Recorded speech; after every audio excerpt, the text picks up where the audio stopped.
행복은 어디서 오는 거고 불행은 또 어디서 오는 걸까요? 모두 우리 스스로 하기 나름일까요? 저는 요즘 인연과 우연히 만나 필연이 되는 것에 대해 자주 생각하곤 합니다. 저의 인생 첫 기억은 식목일에 집안 마당에 작은 나무를 심었던 것입니다. 당시 흔치 않게 마당 있는 2층 집에서 살았던 저는 어머니보다 집에서 일하시는 분이 만들어주시는 반찬을 더 많이 먹으며 자랐어요. 정원사 아저씨가 시키는 대로 나무 뿌리가 상하지 않게 구덩이에 넣고 흙을 덮어준 다음에 꼭꼭 눌러주고 물을 줬던 게 저의 첫 기억이자 식목일 행사였습니다. 당시 큰 공장의 사장님이었던 아버지께선 거느리는 직원이 많았고 그 직원들이 저를 보고 도련님이 의젓하다며 박수쳤던 것까지 기억이 납니다. 나무가 빨리 자랐으면 좋겠어요. 너무 서두르면 안 돼. 뭐든지 때가 있는 거란다. 성급한 마음에 물을 많이 주면 나무가 우려 죽을 수 있어. 하지만 나무는 물을 먹어야 살 수 있잖아요. 그건 맞는 말인데 용진이도 밥을 많이 먹으면 배 아프잖아. 나무도 똑같아. 나무에게 물은 우리의 밥이나 마찬가지인데 물을 많이 먹으면 배가 아야하고 아프겠지? 그럼 나무도 병원에 가요? 병원에 갈 일이 생기기 전에 우리가 세심하게 보살펴줘야 한단다. 알았어요, 아빠. 제가 이 나무가 죽지 않도록 잘 보살필게요. 알았어. 이 나무는 이제 용진이 나무야. 우리 용진이 벌써부터 종이공장 사장님다운데 나무 소중한 줄도 알고 말이야. 아저씨도 분발해야겠어. 용진이한테 자리 안 뺏기려면. 아휴, 어린애 앞에서 못하는 소리가 없어 다들.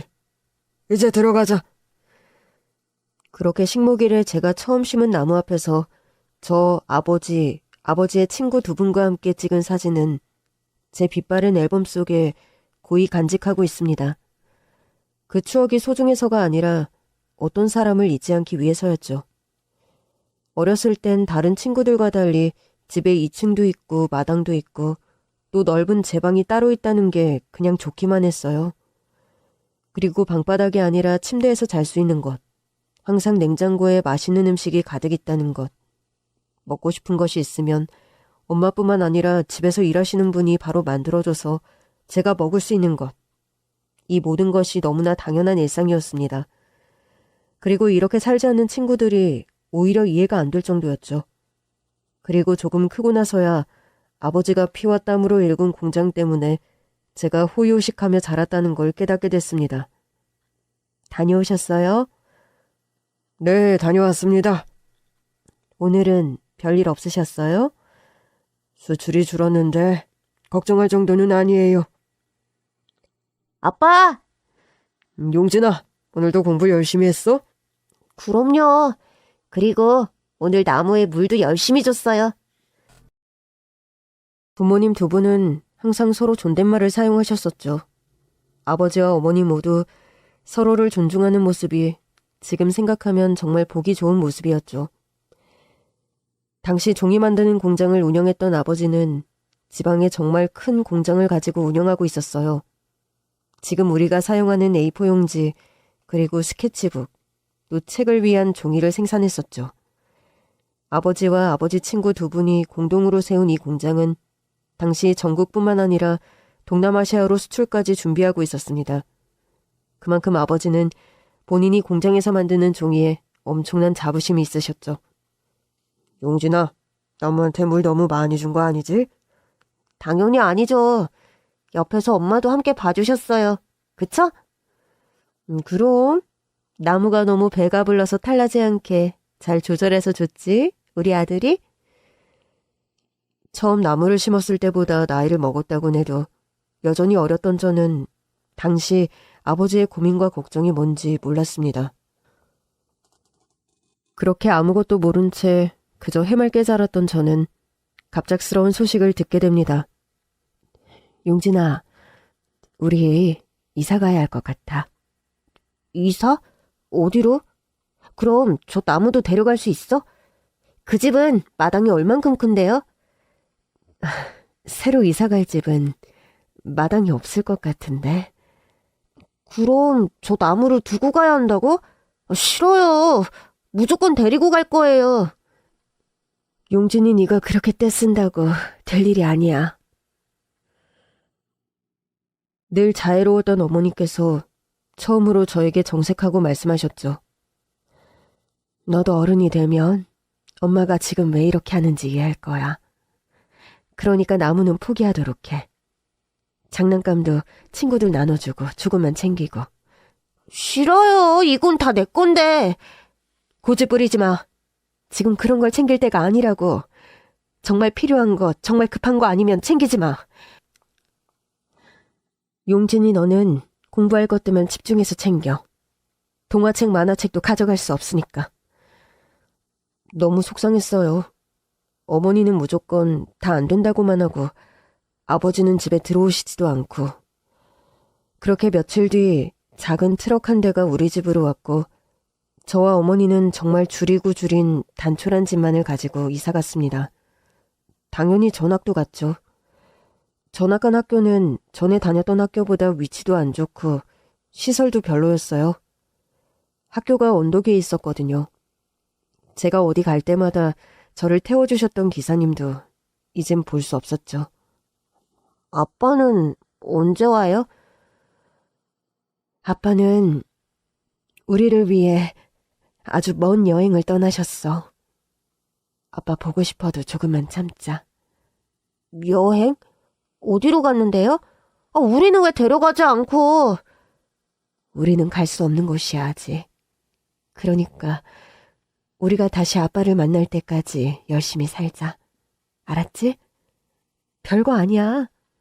엄마는 용진이만 있으면 다 할 수 있어. 늘 별일이 아니라고 말했던 어머니의 말을 믿었던 저는 며칠 뒤 찾아온 사람에 의해 이게 별일이 전혀 아니라는 걸 알게 됐습니다. 여기가 어디라고 찾아와? 당신 미쳤어? 왜? 형수 걱정돼서 와봤는데 너무 박하네. 걱정? 정말 걱정됐으면 이 사람 그렇게 가기 전에 막았어야지. 뻔뻔한 사람 같으니라고. 당신 때문에 다 이렇게 된 거야. 당신 때문이라고. 용진이 오랜만이다. 잘 지냈어? 이 집도 나쁘지 않지? 안녕하세요. 자, 이거 아저씨가 우리 용진이한테 주는 용돈이야. 받지 마. 형수, 아직 아쉽지 않은가 봐? 내가 챙겨줄 때 받아요. 괜히 오기 부리지 말고. 사춘기에 접어들 무렵 그때 엄마가 아버지 친구를 왜 그렇게 진저리가 나도록 싫어했는지, 그리고 어머니가 왜 화병으로 돌아가셨는지 그제서야 저는 다 알게 됐습니다. 제가 어렸다는 이유로 어머니는 너무 많은 걸 숨기고 혼자 짊어지셨죠. 기억하세요? 우리 아버지는 친구 2명과 동업을 했어요. 그리고 어느 날 우리 집은 쫄딱 망했습니다. 밤에는 돈 내놓으라고 모르는 사람들이 집을 막 찾아와서 소리 지르기도 했어요. 그리고 저와 엄마는 아빠 없이 단칸방으로 이사했습니다. 그리고 우리가 이렇게 살게 된 원인, 아버지가 머나먼 여행을 떠나게 된 이유. 바로 이사 후 얼마 뒤 찾아왔던 아버지 친구의 배신. 아버지와 함께 일군 공장을 혼자 다 차지하기 위해 꾸민 계략. 용진아, 너 힘들겠지만 정말 정신 똑바로 차리고 살아야 돼. 지금은 어렵겠지만 너 꼭 엄마랑 아빠 복수해야 해. 알았지? 무섭고 힘들겠지만 넌 할 수 있어. 아버지는 배신감과 혼자 다 짊어져야 하는 회사의 빚 때문에 세상을 떠나셨고 어머니는 화병으로 병을 얻으셨어요. 분명 돈만 있었으면 어머니는 금방 건강해지셨을 거예요. 하지만 외가와 친가에서 아무리 도와줘도 넉넉한 살림이 아니었던 친척들은 어머니의 비싼 약값과 병원비를 감당할 수 없었고 어머니는 치료를 포기하셨죠. 우리 가족을 이렇게 만든 사람 절대 가만두지 않을 거예요. 넌 누군지 알지? 그래, 그 아저씨야. 아까 몰래와서 꼴에 양심은 있다고 조의금 두고 간 그 사람. 너도 잘 알지? 그럼요, 이모.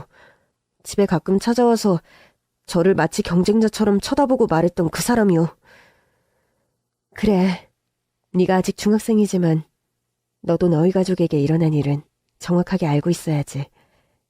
그 사람이야. 그 사람이 아빠를 나쁜 사람으로 만들었어. 아주 치밀하게. 꽤 오래전부터 준비한 게 틀림없어. 그 사람이 마치 네 아버지가 회사 돈을 빼돌렸다고 생각하게 만들었고, 그뿐만이 아니라 아버지가 이중장부를 썼다고 했어. 그리고 꽤 많은 비자금이 있다는 식으로 몰아갔지. 하지만 그건 진실이 아니야. 다 그 사람이 꾸며낸 일이야. 그런데 왜 지금은 할 수 없어요? 이모가 도와주면 되잖아요. 우린 모든 걸 다 알고 있지만 힘이 없고 돈이 없어. 그 사람은 지금 우리보다 너무 힘이 세. 그 사람이 한 나쁜 짓을 알리려면 우리도 그 힘이 필요해. 용진이, 넌 일단 공부부터 열심히 해. 똑똑해야 해. 네 아버지처럼 똑똑하신 분도 이렇게 허무하게 가셨는데. 너도 그러지 않으려면 더 열심히 공부해야 해. 알았지? 알았어요. 그렇게 이모네 집에서 지내며 전 정말 열심히 공부했어요. 하지만 쉽지 않았어요. 결국 대학 진학에 성공했지만 등록금을 마련하기 위해 학교 다닌 것보다 휴학한 시간이 더 길었죠. 그리고 전 아버지를 배신한 그 사람 말고 다른 아버지의 친구를 찾으려고 했어요. 하지만 그분의 마지막 기록은 인도네시아 방문에서 끊겨 있었죠. 그분이 나타나 도와주시면 될 텐데. 하지만 쉽지 않았어요. 종이를 만들 질 좋은 나무를 알아보기 위해 인도네시아에 방문했지만 그 뒤로 소식이 없었다. 이게 제가 알 수 있는 정보의 전부였습니다. 우선 먹고 사는 게 급했어요. 그래서 대학교 이름을 내세워 낮엔 수학학원에서 초등학생과 중학생들을 가르치고 밤엔 대리운전을 하며 용돈과 학비를 벌었습니다. 손님, 이거 떨어뜨리셨는데요? 감사합니다. 대리콜을 기다리며 편의점 앞에서 뜨거운 캔커피를 마시고 있었죠. 제가 편의점에 가는 시간엔 항상 동그란 얼굴에 동그란 눈을 가진 귀여운 알바생이 편의점을 지키고 있었어요. 저 역시 항상 비슷한 시간에 편의점을 들렀으니 서로 얼굴이 익숙해지면서 눈인사를 주고받게 됐습니다. 오늘은 커피 안 드시네요? 네, 속이 쓰려서 배가 좀 든든한 걸로 먹어보려고요. 그럼 도시락이나 김밥은 어떠세요? 그러고 싶은데 연락이 오면 바로 가야 해서요. 남기면 아깝잖아요. 삼각김밥도 괜찮으실 텐데. 손님들이 냄새나는 걸 싫어해서요. 손님이요? 네, 저 대리운전 하거든요. 아, 그러시구나. 그렇다면 마스크를 착용해보세요. 이것도 손님들이 싫어하시려나요? 글쎄요. 마스크는 한 번도 안 써봤는데 오늘 한번 써볼까요? 마스크 저쪽에 있어요. 그렇게 콜을 기다리며 그 알바생과 대화하는 시간이 많아졌어요. 이거 새로 나온 신상인데 피로회복에 좋대요. 한번 드셔보세요. 그래요? 안 그래도 밤에 운전하면 졸릴 때 많아서 정신 바짝 차리고 해야 하는데 추천 고마워요. 그리고 저번에 마스크 쓰고 해보라고 했잖아요. 확실히 손님들이 좋아하더라고요. 그래서 오늘 마스크 몇 개 더 사려고 해요. 하루는 콜이 일찍 잡혀서 일을 하고 평상시보다 조금 늦게 편의점에 들렀습니다. 그런데 예상치 못한 상황이 저를 반겨주더군요. 손님, 이건 손님께서 흘리신 거기 때문에 환불이 불가능합니다. 내가 뭘 잘못했는데? 여기 조심하란 말이 안 써있잖아. 손님의 부주의로 일어난 일이기 때문에 환불 불가능합니다. 이게 미쳤나, 이씨! 당신이야말로 미쳤어? 190cm 가까이 되는 키는 이럴 때 써먹나 봅니다. 큰 덩치에 부리부리한 눈을 본 그 진상수님은 순간 움찔하더군요. 이거 당신이 뚜껑 잘못 열어서 다 흘린 거잖아. 그런데 지금 누구 보고 물어내라는 거야? 넌 또 뭐야? 네가 여기 점주라도 되냐? 난 손님이다. 네가 여기 계산대 앞에서 얼쩡거리고 있으니까 나까지 계산을 못하고 있잖아. 여기 뒤에 손님 서 있는 거 안 보여? 이거 누구 잘못으로 흘렸어? 이 알바생이 당신 대신 뜯어줬어? 그런 거야? 그런 거면 내가 물어줄게. 이런 것도 아까울 만큼 돈이 없나 본데. 까짓 거 내가 물어줄게. 됐어? 빨리 흘린 거 제대로 닦아라. 여기 냄새 나니까. 본인 실수로 음료수와 얼음을 흘려놓고 대체 누구 탓을 하는 건지 쭈뼛거리며 제 눈치를 보더니 주머니에서 휴지를 꺼내 바닥을 닦더군요. 저를 쳐다보며 큰 소리는 못 내고 궁시렁거리길래 당신 지금 뭐라고 그랬어? 아니야! 하더니 바로 편의점에서 나가버렸습니다. 괜찮아요? 정말 고마워요. 아무리 설명하고 타이르고 얘기해도 듣지도 않았는데 손님이 와서 뭐라고 하니까 바로 나가네요. 다친 곳은 없죠? 네, 괜찮아요. 어차피 CCTV에 다 찍혔을 거 아닌가? 저 사람이 혼자 실수한 거? 맞아요. 점장 나오라고 할 기세던데 어차피 점장님 왔어도 그 손님 잘못이라 제가 혼나거나 할 상황은 아니었어요. 그래도 너무 피곤하고 손 가셨는데 도와주셔서 감사합니다. 그런데 오늘은 좀 늦으셨네요? 저 다른 곳에서 대리콜이 와서 한번 뛰고 왔어요. 그런데 오늘은 이 근처에 사람이 별로 없네요. 그러게요. 늘 북적거렸는데. 제가 자주 찾는 이 편의점 주변은 맛집들이 많이 모여있는 먹자골목이었어요. 그래서 대리를 부르는 손님들이 많아 항상 이 주변에 있었는데 오늘따라 거리가 조용한 거 있죠? 미라야. 점장님. 무슨 일 있었어? 잠깐 CCTV 보는데 어떤 손님이 안 나가고 서 있길래. 본인 실수로 음료수를 흘려놓고 저보고 환불해달라고 했는데 이 손님이 도와주셔서 잘 해결했어요. 그래? 손님 감사합니다. 아닙니다. 미라야, 오늘은 일찍 들어가봐. 마무리는 내가 할게. 정말요? 괜찮으니까 들어가봐. 손님, 감사합니다. 별 말씀을요.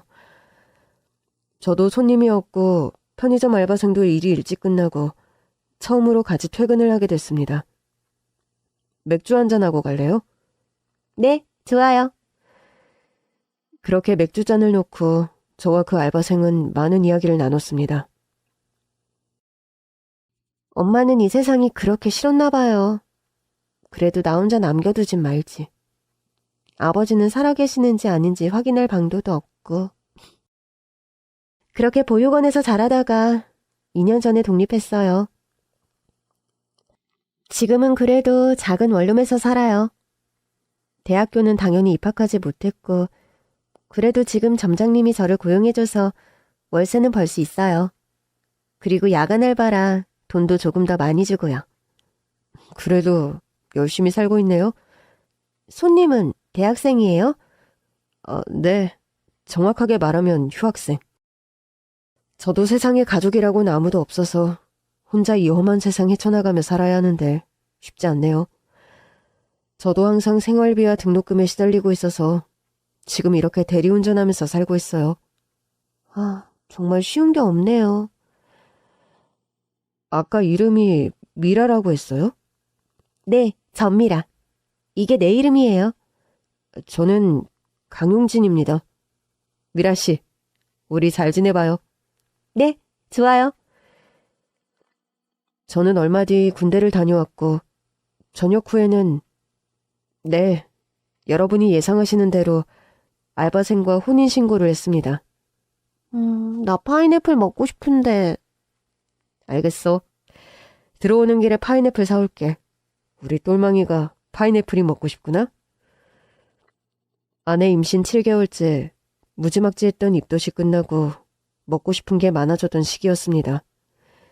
저는 저녁 후에 한 학기만 간신히 다니고 다시 휴학을 하고 일에 매달렸습니다. 저 혼자가 아닌 아내와 뱃속에 있는 아이를 위해 더 열심히 일을 했죠.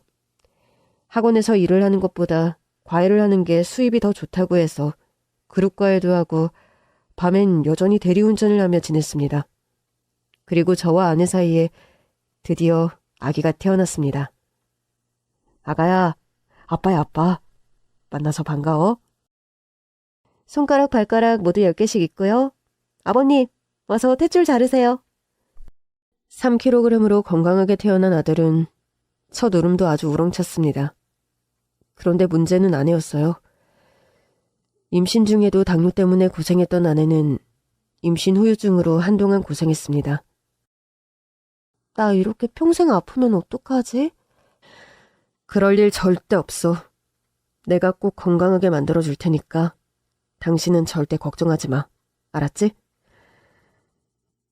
평생을 가족이라는 울타리 안에서 살 수 없을 거라고 생각하며 살았던 저와 아내는 서로를 만나 다시 가족을 잃었고 이젠 아이까지 태어났습니다. 저는 가족을 위해서라면 못할 일이 없었어요. 과외, 대리운전, 어떤 날엔 시험 감독도 하러 나가고 공장으로 단기 알바도 하러 다녔죠. 그러면서 제가 왜 이렇게 살게 됐는지 다시 한번 생각하게 되는 계기가 되기도 했습니다. 아버지 어머니가 모두 떠나시고 홀로 남은 저에게 강해져야 한다고 했던 이모님. 그리고 왜 강해져야 하는지 그 이유를 아주 차근히 설명해 주셨었죠. 당장 오늘 내일 먹고 사는 게 일이긴 했지만 전 단 하루도 잊어본 적이 없어요. 아버지 친구. 이젠 아버지 친구도 아니죠. 그분의 성함과 얼굴이 아직도 생생히 기억납니다. 꼭 살아계시기를 바라며 그렇게 하루하루를 보냈어요. 그리고 그날도 역시나 대리운전 콜을 받고 달려간 한 음식점. 고급 정장을 입으신 어르신께서 이곳으로 가면 된다고 주소를 알려주시는데 어라? 주소가 익숙한 겁니다. 선생님, 이 주소가 정확한가요? 네, 정확합니다. 거기로 가주세요. 나 오늘 가서 딸 만나야 합니다. 당시 다세대 주택에 살았던 저는 우리 주택의 다른 집을 가시나 보다 하고 운전했습니다. 그 다세대 주택엔 우리 가족만 사는 게 아니었으니까요. 오늘 정말 오랜만에 친구들을 만났습니다. 다들 나이만 먹었지 예전 장난기는 그대로더군요. 그러셨어요? 내가 사실 한국당 밟은 건 오랜만이라서요. 참 많이 발전했더군요. 뉴스로 접하는 것과 제가 직접 와서 경험하는 건 또 다른 것이더라고요. 해외에서 오래 사셨어요? 내가 원했던 건 아니지만 인도네시아에서 꽤 오랜 시간 지냈습니다. 그러셨군요. 그러면 인도네시아에서 어떤 일을 하고 계세요? 발리에서 아주 큰 풀빌라를 운영하고 있어요. 오, 멋진 일을 하시네요. 아유, 우리 딸이 어렸을 때 수영 신동이었어요. 물을 어찌나 좋아하던지 물도 좋아했고 또 그만큼 수영도 잘했고 그래서 정말 선수를 시키려고 했는데 본의 아니게 가족들과 헤어지게 됐습니다. 아이고, 어쩌다가 그렇게 되셨어요? 내 불찰이었지. 사람을 너무 믿은 내 불찰이었어.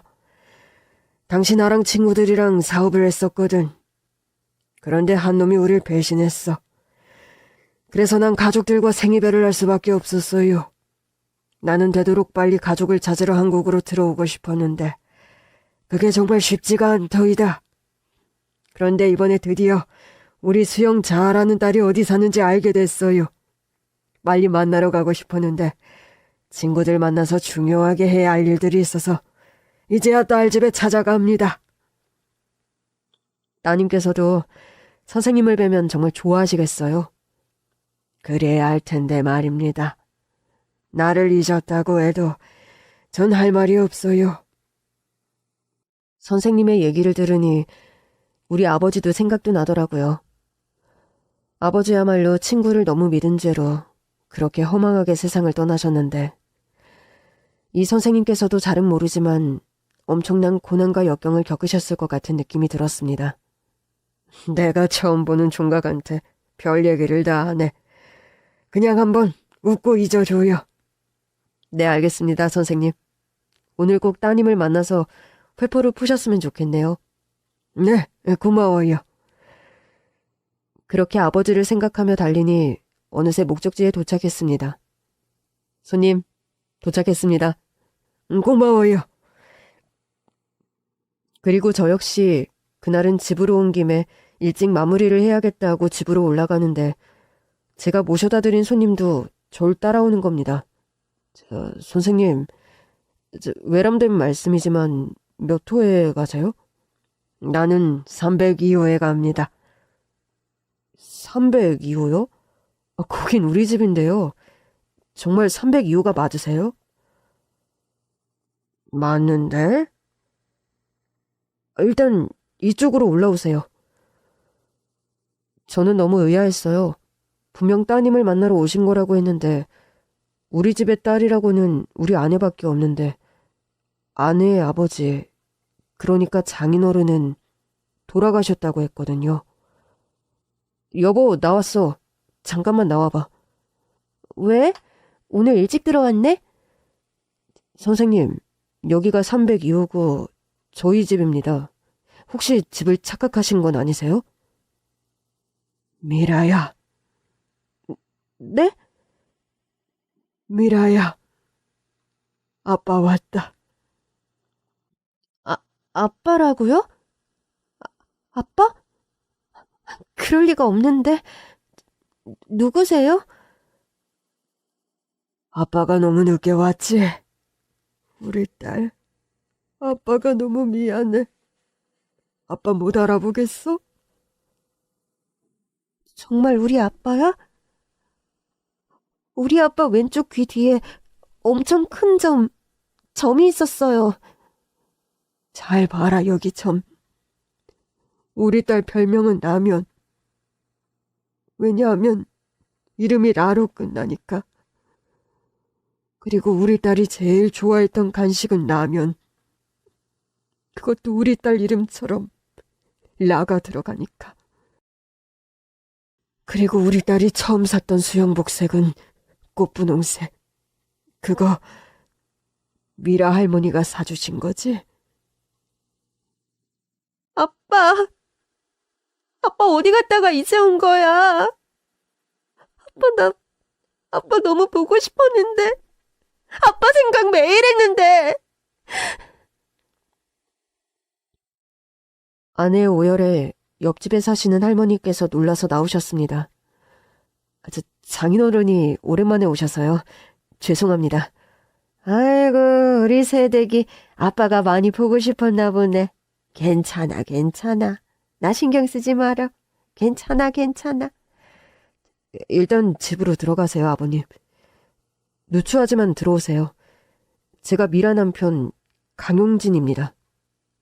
뭐라고? 자네 이름이 용진이야? 제 이름을 듣고 놀라신 장인어른의 표정을 보니 어딘가 익숙했습니다. 분명 어딘가에서 뵌 얼굴인데 대리운전을 하며 만났던 손님들은 아닌 것 같고 아주 오래전 그 옛날에 뵌 적이 있는 얼굴. 일단 앉으세요, 아버님. 아이고, 우리 아기도 깼네. 준수야, 외할아버지야. 아이고, 우리 딸 정말 다 컸구나. 커서 결혼도 하고 이렇게 아이도 낳고. 나 정말 할아버지가 된 거냐? 우리 아들이야. 봐봐, 우리 남편 닮았지. 아버님, 절부터 받으세요. 저는 미라와 함께 살고 있는 강용진이라고 합니다. 내가 아무래도 우리 사위 아버님과 잘 알았던 사이였던 것 같구나. 대체 아빠 어떻게 된 거예요? 우리 집은 어떻게 알고 찾아왔어? 나 정말 아빠가 너무 보고 싶었는데 이젠 엄마도 없으니까 아빠가 살아계셨으면 좋겠다. 지금 내 옆에 아빠가 있었으면 좋겠다고 항상 생각했는데. 미라야, 너 어렸을 때 아빠 나무 보러 외국 나갔던 거 기억나니? 기억나. 그때 아빠 종이 만들었잖아. 그래서 종이에 쓰일 좋은 나무 구하러 간다고 나갔는데 아빠 안 돌아왔어. 아버님 종이를 만드셨어요? 어디에서요? 어떤 공장에서요? 당시 저희 아버지도 종이를 만드셨었는데 혹시 인도네시아로 가신 거세요? 이제야 내가 기억이 나는가? 맙소사. 아버님! 제 장인어른은 저희 아버지와 같이 동업했었던 친구분 중 한 분이셨던 겁니다. 그 배신한 그분 말고 다른 분이요. 자네가 식목일에 집 마당에 나무 심었던 날이 아직도 기억나네. 그 나무 지키지 못해서 아쉽진 않았고. 아버님, 정말 승재 아저씨 맞아요? 저에게 항상 라면 사다 주셨던 승재 아저씨. 그래, 맞아. 너도 좀 어렸을 때랑 이렇게 똑같니? 아주 아버지 판박이야. 얼굴은 말할 것도 없고 덩치나 목소리도 비슷해. 당신 아버님이랑 우리 아빠랑 아는 사이인 거야? 미라야, 오섭이 아저씨 생각나? 응. 오섭이 아저씨 장난꾸러기 아들이 지금 네 남편이다. 헐. 어쩜 이런 우연과 인연이 있을까요? 저희는 한동안 아무 말도 못하고 서로를 바라보기만 했습니다. 이제 너희들도 다 커서 어른이 됐고 이렇게 결혼해서 애까지 낳았으니 옛날에 어떤 일이 있었는지 얘기해주마. 우선 내가 한국에 올 수 없었던 이유부터 말해줄게. 저도 전에 듣기만 했던 그 옛날의 사건, 드디어 전말을 알게 됐습니다. 당시 나와 호섭이 그리고 무신이는 모두 초등학교 다니기 전부터 친구였어. 삼총사로 동네에서 꽤나 유명했지. 그렇게 같이 초등학교, 중학교, 고등학교를 졸업하고 나와 호섭이는 서울로 대학을 입학하고 무신이는 동네에 남아 작은 공장에서 일을 시작했어. 나는 영문과를 나왔는데 호섭이는 공대를 나왔지. 그리고 방학해서 시골집에 내려갔더니 무신이가 같이 사업을 하자는 거야. 우린 좋다고 했어. 특히 네 아버지 호섭이가 정말 손재주가 좋았어. 못 만드는 게 없었고 못 고치는 게 없었거든. 그래서 일단 셋 다 군복무를 마친 다음에 생각해보자고 하고 군복무를 마치고 우린 대학을 졸업하고 시골로 내려갔지. 어머니도 얘기해주지 않으셨던 아버지의 얘기였습니다. 무신이는 뭐라든 돈만 많이 벌면 된다고 했어. 얜 그때부터 돈을 밝혔어. 그리고 종이를 만들자고 했던 건 호섭이 생각이었지. 호섭이는 공부를 하면서 종이가 얼마나 중요한지를 알게 된 거야. 책도 전부 종이로 만들잖아? 질 좋은 종이를 제작해 학생들이 좋은 책으로 공부하길 바랬던 거지.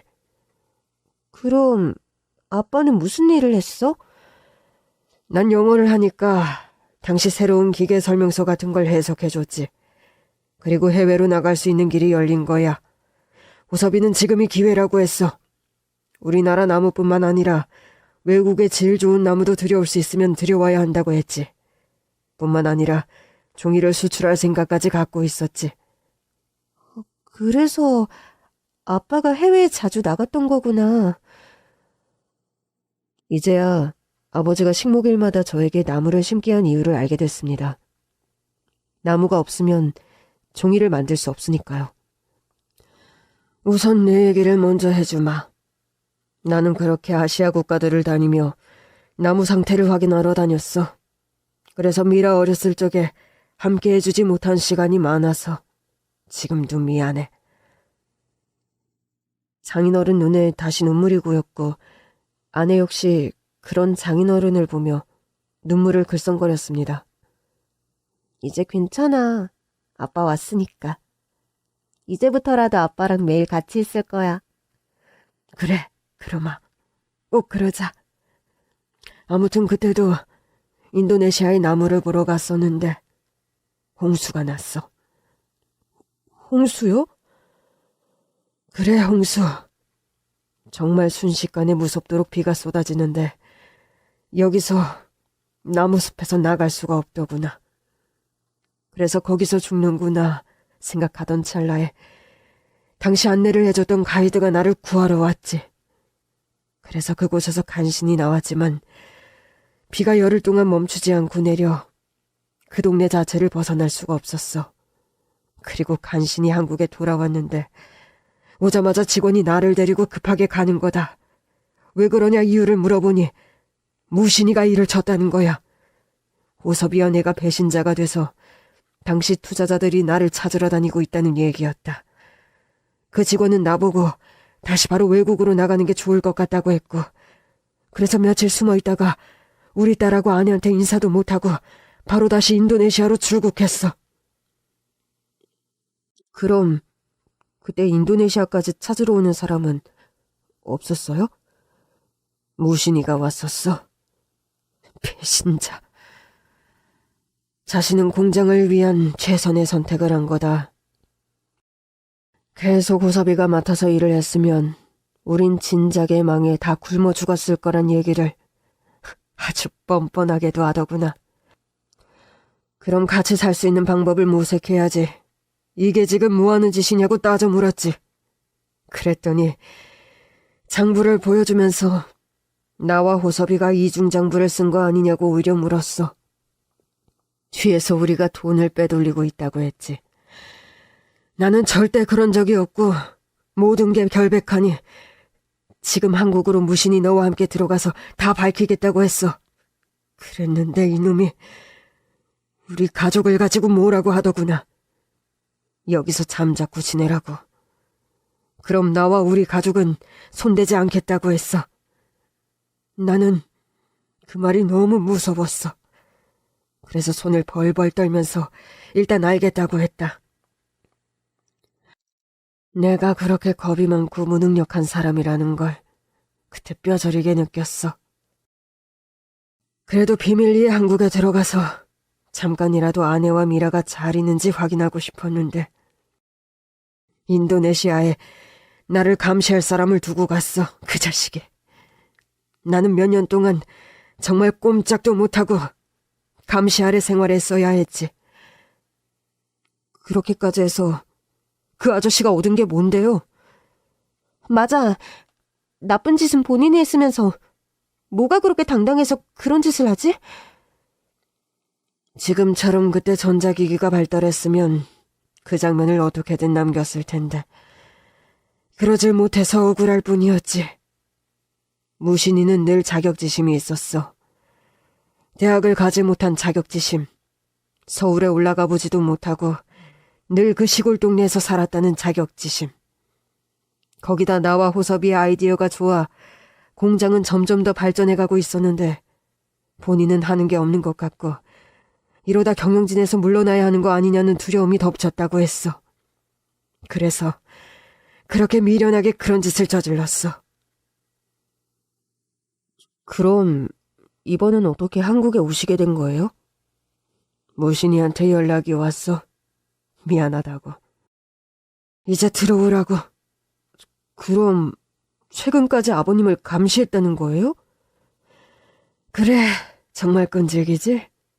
내가 들어오는 순간 본인의 잘못이 만천하에 드러날 게 뻔하니까 지독하게도 지금까지 나를 감시했어. 그러다 무슨 심경의 변화가 생겼는지 이제 한국에 와도 괜찮다고 하더구나. 그래서 바로 한국으로 들어왔어. 정말 몰라보게 변했어, 나의 고국이. 그리고 제일 먼저 한 일은 당연히 아내와 우리 딸을 찾는 거였지. 오늘도 실은 무신이와 한잔하고 오는 길이다. 그런데 아빠, 엄만... 괜찮아. 우리 딸이 미안해할 일이 아니야. 그때 옆에 같이 있어주지 못해서 아빠가 너무 미안해. 아빠가 겁이 많아서 그랬어. 정말 미안해. 외롭게 해서 세상에 혼자 남겨둬서 아빠가 너무 미안해. 그리고 자네한테 정말 고마워. 우리 딸 옆에 든든하게 있어줘서. 그리고 또 미안하네. 자네 역시 혼자 남겨졌을 텐데. 아빠 친구라는 사람이 도와주기는커녕 나타나지도 않고. 사실 그땐 아버님 생각이 나지도 않았어요. 그냥 앞으로 살아내야 할 것들이 막막해서 그저 이악 물고 공부만 했죠. 그런데 아빠, 나 여기 사는지 어떻게 알았어? 놀라지 마라. 무신이가 알려줬어. 네? 아저씨가요? 꿀에 걱정이 되긴 했나 봐. 너희는 모르겠지만 잘 지내나 못 지내나 가끔 와서 살펴보고 갔대. 그게 뭐 하는 짓이에요? 누구 때문에 두 가족이 이렇게 된 건데 어쩜 사람이 그렇게 뻔뻔할 수가 있어요? 저도 아저씨 만나야겠어요. 정말 참을 수가 없다고요. 우리 아버지가 어떻게 가셨는데 어머니는 암으로 고생만 하셨다고요. 이게 다 무신 아저씨 때문이에요. 그런데 그 와중에 저와 미라가 잘 살고 있는지 아닌지 확인을 했다고요? 확인이 아니라 저희 역시 감시였겠죠. 혹시 얘네들이 무슨 정보를 알아낸 건 아닌지, 아버님을 만난 건 아닌지 그런 게 궁금했겠죠? 맞아. 나 지금 너무 무서워서 소름 돋았어. 징그럽다고. 그래서 만약에 우리에게 무슨 일이 생겼으면 어쩌려고 그랬는데? 다 필요 없어요. 아저씨를 직접 만나야겠어요. 그렇게 며칠 뒤 저는 정말 25년 만에 처음으로 무신 아저씨를 만났습니다. 우리 아버지를 그렇게 가게 만든 사람. 아버지와 장인어른을 배신하고 혼자 잘 먹고 잘 살겠다고 한 사람. 무신 아저씨 역시 얼굴에 주름이 많이 늘었지만 그 날카로웠던 인상은 그대로였습니다. 그동안 잘 먹고 두 다리 잘 펴고 사셨나 보네요. 웅진아. 긴 말 필요 없어요. 이제 와서 무슨 사과라도 하려고 하시는 거세요? 이제 와서? 아저씨가 잘못했다. 전부 아저씨 탓이야. 정말 잘못했다. 이제라도 사과할 수 있게 해다오. 이게 다 무슨 소용인데요? 이렇게 하면 아버지와 어머니가 다시 제 곁으로 돌아와요? 장모님이 다시 돌아오시냐고요? 애초에 이런 일 자체를 만들지 말았어야죠. 아저씨가 공부하다 만 거, 대학 안 간 거, 시골에서만 지낸 거, 그거 다 아저씨가 선택한 일이잖아요. 누가 시켰어요? 누가 시켰냐고요? 그리고 당신 자리가 위태롭다고 느꼈으면 더 열심히 일할 생각을 해야지. 그런 일을 꾸며서 양쪽 집안을 이 꼴로 만들어요? 어때요? 우리 아버지랑 장인어른은 당신을 친구로 생각했는데 당신은 그저 당신 몫을 빼앗아가는 경쟁자로만 생각했잖아. 경쟁자들 사라지니까 아주 살판 나셨겠네요. 종이의 질은 더 올라갔나?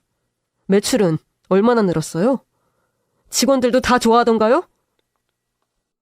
대체 어떻게 선동했길래 그 많은 사람이 우리 아버지와 장인어른을 그렇게 오해했을까? 종이공장 사장하지 말고 다른 일을 해보세요. 아주 솜씨가 기가 막히네. 나 이제 생각나요. 그때 식목일에 우리 집 마당에 나무 심던 날 아저씨도 있었죠? 장인어른은 나무 잘 가꾸라고 좋은 얘기만 해주셨는데 아저씨는 어린 절 보고 경쟁자라고 했어요. 아저씨의 그 불안과 탐욕 때문에 아주 소름이 끼쳐요. 저 그때 5살이었어요. 친구의 그런 어린 아들을 보고도 혹시 얘가 커서 내 자리를 뺏으면 어떡하지? 그런 추한 생각만 했어요? 그래, 난 모든 게 다 불안했어. 그리고 당시 공장 직원들은 날 별로 좋아하지 않았어. 두 사장님에 비해 하는 일도 없으면서 월급만 챙겨간다는 얘기가 많았다고. 난 늘 위기의식을 느꼈고 어떻게 하면 이 공장에 내 입지를 굳힐 수 있을까 그 생각만 했다고. 그러니까 아저씨가 안 되는 거예요. 다른 사람들은 그럴 때 뭘 공장에 이득이 되는 아이디어를 내지 사람 쫓아낼 생각 같은 거 하지 않는다고요. 그리고 이제 와서 사죄? 사죄! 당신 마음 편하려고 하는 사죄인 거 내가 모를 것 같아요? 난 절대 당신 용서 못해. 아니, 하지 않을 거야. 당신은 평생 공포에 떨면서 살아야 해. 초대 공장장님이 사실은 동업자들을 배신자로 만들고 위험에 처하게 해서 그 자리를 차지한 거래. 이런 소문이 날까 늘 전전긍긍하며 지내길 바랄게요. 사과? 사죄? 와서 무릎 꿇고 빌면 어떻게든 되겠지라고 생각한 그 못된 마음. 저야말로 평생 잊지 않을게요. 아저씨가 그러니까 우리 아버지와 장인어른보다 한 수 아래인 거예요. 장인어른, 가요. 온몸이 부들부들 떨렸습니다. 너무 늦은 사과, 너무 늦은 깨달음, 그리고 이 정도면 해결되겠지 생각한 그 안일함. 다시는 볼 일 없겠죠. 생각하기도 싫습니다. 그리고 저와 장인어른, 아내는 저의 아버지와 어머니가 계신 곳으로 향했습니다. 여서봐, 영수님, 이 못난이가 이제야 찾아왔습니다. 그곳은 이제 좀 편하니? 우리 애들 마음 졸이고 지켜봤지? 이제 내가 있으니까 더 이상 걱정하지 않아도 돼. 내가 우리 아이들 잘 보살펴 줄게. 그러니까 진짜 걱정하지 마. 나 돈도 많이 벌어놨어. 정말 악착같이 일했어. 언젠간 반드시 한국으로 돌아갈 수 있겠지 생각하며 일만 했어. 그러니까 이제 앞으로 그 어떤 걱정도 하지 말고 편하게 쉬어. 알았지? 이제 자주 찾아올게. 저와 아내를 지켜줄 어른이 다시 생겼다는 게 전 너무 감격스러웠어요. 너무 외로웠거든요. 아내도 저에게 얘기했지만 다시 의지할 사람이 생겨서 집에 혼자 머무르지 않아도 돼서 너무 좋다고 했었거든요. 저 역시 아내뿐만 아니라 정말 큰 어른을 만나게 돼 혼자 짊어졌던 것들을 이제 내려놔도 되겠구나 하는 생각이 들었습니다. 일단 너희 이사부터 하자. 아빠, 그런데 있잖아. 아빠 인도네시아에서 무슨 일 하면서 지냈어? 나무가 꼭 종이 만드는 데만 사용하는 건 아니잖니? 하도 나무를 보고 다녔더니 나무 도사가 됐지. 그래서 그곳에서 종이는 만들지 않고 건축하는 일을 했어. 나무뿐만 아니라 다양한 건축 자재를 경험하고 배웠지. 그리고 그때 인도네시아에 정말 큰 리조트를 짓고자 하는 사람을 만났어. 그 사람과 함께 호텔을 건설했고 그곳에 지분을 가지고 있지. 그러니까 이제 돈 걱정은 하지 마. 알았지? 우리 사위도 휴학한 대학 다시 다니고 학비 걱정은 당연히 할 필요 없고 우리 딸은 뭐 배우거나 하고 싶은 거 없어? 나 실은 다시 수영하고 싶어. 선수까진 아닌데 집 근처에 수영장 있으면 가서 강습받고 신나게 수영하고 싶다. 그거 말곤? 그래서 자격증 따서 학생들 가르치고 싶어. 생활체육 지도사 같은 거. 못할 것도 없지. 우리 딸 하고 싶은 거 다 해. 저는 그렇게 장인어른 덕분에 복학했고 임신 후유증에 시달렸던 아내는 제대로 치료받기 시작했어요. 그 사이에 이사도 하고 아들 준수 돌잔치도 하고 저는 졸업반이 돼서 인턴으로 회사에서 일도 했습니다. 아내는 다시 수영을 시작했고 아내 역시 체육학과에 입학해 조금은 늦은 대학 생활을 시작했어요. 아이고 준수야, 엄마 오늘도 학교 가네. 엄마 공부하고 오는 동안 할아버지랑 있자. 아버님, 늘 고맙고 죄송해요. 아이 그런 얘기 마라. 그동안 하고 싶었는데 못했던 것들 다 해야지. 나 우리 손자랑 같이 있는 거 너무 좋다. 그러니까 얼른 일 잘하고 와. 미라는 오늘 늦는다는구나. 네, 과제가 많아서 도서관에서 다 하고 온대요. 자네도 회식 있으면 괜히 빼지 말고 즐기고 들어와. 알았지? 네, 아버님. 다녀오겠습니다. 준수야, 아빠 회사 갔다 올게.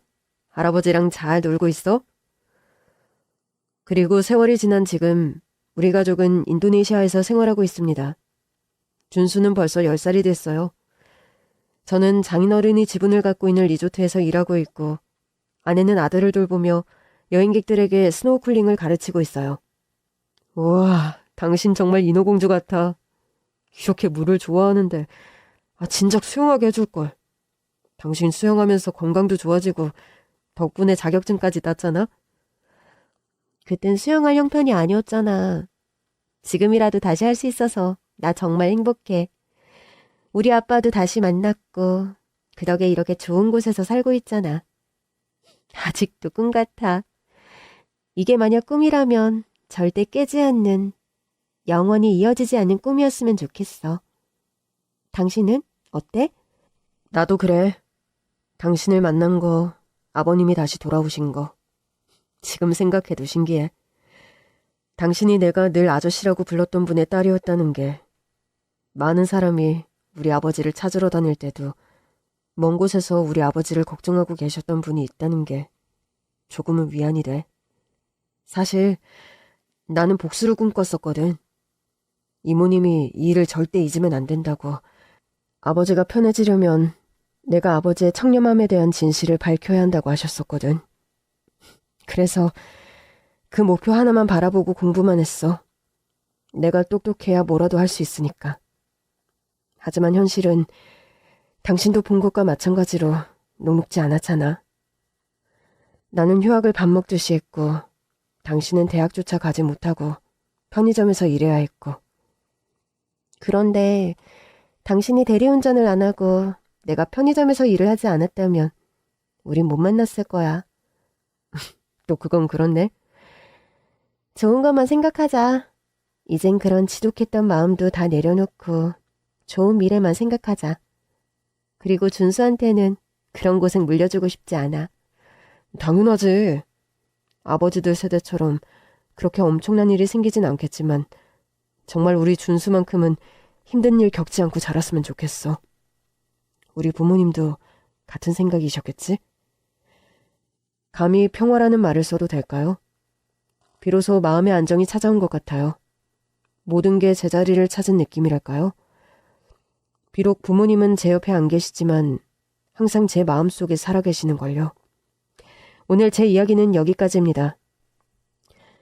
불행이 거치니 비로소 온전한 행복이 찾아왔네요. 여러분 모두 늘 항상 행복의 기운이 함께하길 바라겠습니다. 안녕히 계세요.